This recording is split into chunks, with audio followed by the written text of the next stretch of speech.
But no, in all honesty, Melissa, I don't understand any of these WNBA players that are asking for more money, and here's why. The league has lost money 26, I think it's 27 now, 27 years in a row. Can you find me a business that has been around for 27 years, any business that has been around that long in this country, where the employees of that company are demanding more money? I believe you can make the argument that the players deserve less money because many of the owners are losing money and the league is losing money. And the only reason why the league exists to this point is because of the NBA. I can't stand it when players are asking for more money when the league as a whole is losing money every year. Help me understand that, because it makes no sense to me. Well, I think it's not the player's fault that it's losing money. I think it's the player. I think it's more of the marketing, the business side of things that they've been losing. If you're not getting people in the stands, if you're not bringing in the revenue, yeah, I understand why you can't pay them as much. There needs to be more money coming in for you to be able to get that payment.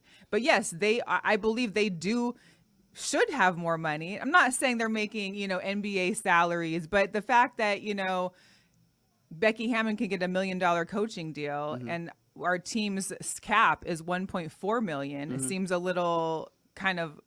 One could make that argument that Becky Hammon might be overpaid. That could be possible.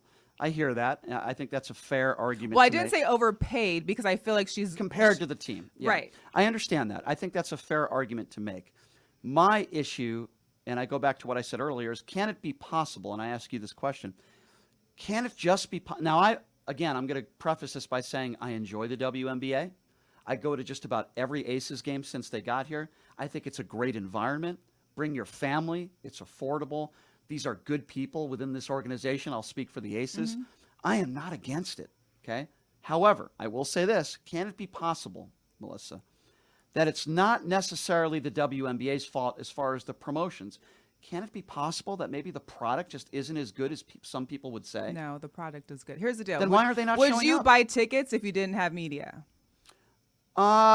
That's the question. Well, that's not a fair question to me. But it is a fair question. Because I probably wouldn't buy tickets to Raiders games either, because the tickets are ridiculous. Well, but see, that's the thing, is that as a fan, Yeah. like me and Mo, we're fans. So we've bought tickets to any games of any place, whether we have media or not. We're still going to buy tickets because we're fans and we support what they're doing. We buy merchandise. But that's you. But that, why is it they can't sell out a game? But that's as a fan. Why is it the WNBA All-Star Game can't sell out 8,000 people? Why is it that the best team in the league, with great crowds, by the way, don't have sellouts?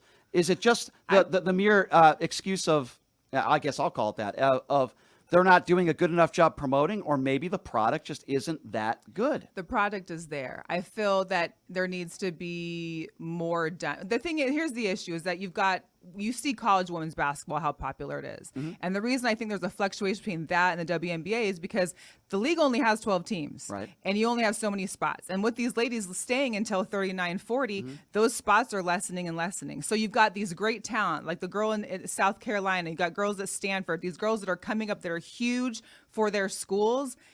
Yes, they can get into the WNBA, but how much are they playing and contributing compared to what they could be doing if it was a bigger market, if they had more teams, if there was more spots for I hear you, players? but I look at even women's college basketball, right? I'll even go to UNLV. By the way, phenomenal job that Coach LaRocque is doing. They're top 25 in the country. They played a game at the Thomas and Mack the other day. There was nobody there. Now, a decent crowd for a women's college. I was there, and it was good. But the lower section isn't even close to being sold out. But it's also, listen, when is the last time Vegas had actually a sellout in any basketball games? I hear you, but this it's also the city. It's because we're not a basketball college city like some places. It used to be that way, but I will also tell you, when the UNLV men, even back in the Dave Rice days, these games were packed because we had great NBA talent. The team wasn't great, and I look at this UNLV women's team, a really good basketball team. They're top 25 of the country. They're the best team in the Mountain West Conference. Coach LaRocque is phenomenal. Good players. They can't even come close to selling out the lower bowl. So is it the product? Is it people aren't interested in women's college basketball? I don't know for sure. But what I say and what I look at is, and this is just my opinion, and maybe this is why we disagree, we both agree on, really fun atmosphere. If I had daughters, I would absolutely bring them, which I don't, as far as I know. But if I did, I would absolutely pay for them to go and catch Aces games, to answer your question, 100%. But the reality of the situation is, no matter what the reason is behind it, it could be the WNBA not promoting it well enough. You might be right. Or I could be right. Or it could be both. The bottom line is the league is losing money. And when the league is losing money, I don't think you can say, okay, let's just pay the players more, because then the league is going to lose more money. That's my only argument. It's not that I don't want these players to be paid more. I do. I think